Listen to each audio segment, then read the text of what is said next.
कबला महाभारत अंधा युग के 18वें दिन की कहानी सुनाई। कुरुक्षेत्र से अब तक कुछ भी खबर न आई।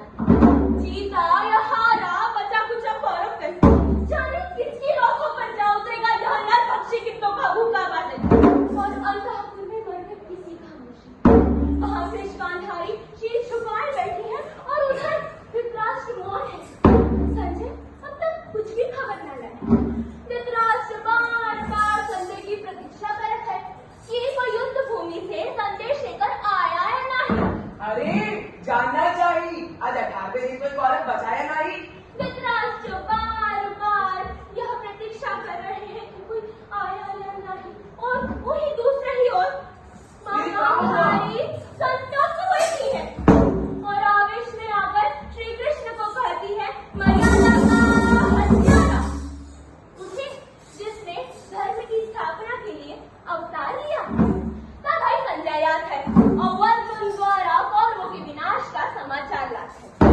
और वही दूसरी ओर दूसरी ओर हस्तिनापुर की सुनसान गलियारों में मां गांधारी पीड़ित बैठी है।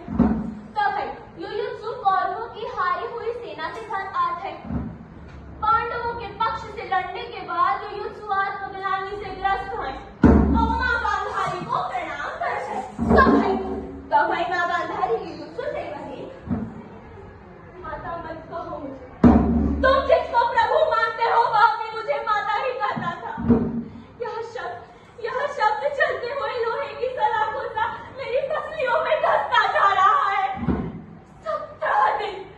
17 दिन के अंदर मेरे एक पुत्र मारे गए। इन्हीं हाथों से मैंने उस फूल जैसी बंधुओं की कलाइयों से चूड़ियां उतारी है।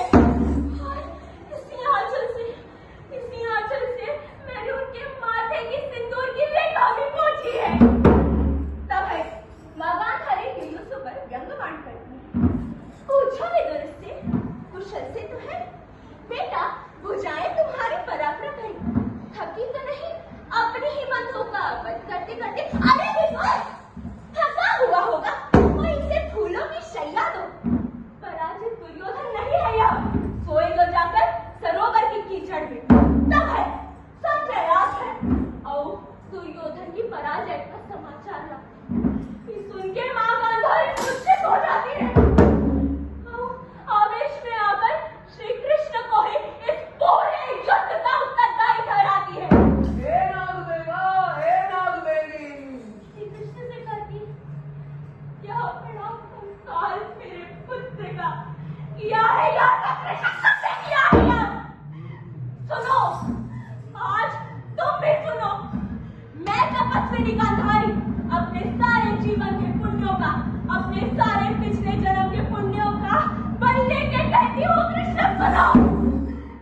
यदि तुम चाहते तो युद्ध रुक सकता था यहाँ। इंगित पर तुम्हारे ही भीम ने अधर्म किया तो क्यों नहीं बचा दिया तुमने भीम को, जो तुमने निर्पराध और श्रद्धामा को दिया। तुमने प्रभुता का दुरुपयोग किया है केशव।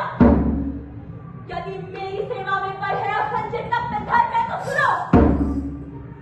प्रभु हो या परात्मा हो या कुछ भी हो, तुम्हारा पूरा वंश इसी तरह एक दूसरे को परस्पर फाड़ खाएगा। और तुम उनका विनाश करके किसी जंगल में जाके रहोगे जहां तक तुम्हारी मृत्यु किसी साधारण से व्याध के हाथों होगी। प्रभु हो, बंदिश की होगी पशुओं की तरह। मां गांधारी की इन सब वचनों को श्री कृष्ण स्वीकार करते हैं और ठीक 36 साल बाद श्री कृष्ण की मृत्यु एक साधारण से व्याध के हाथों होगी। तुम जो हो शब्द अर्थों की परम अर्थ जिसका आश्रय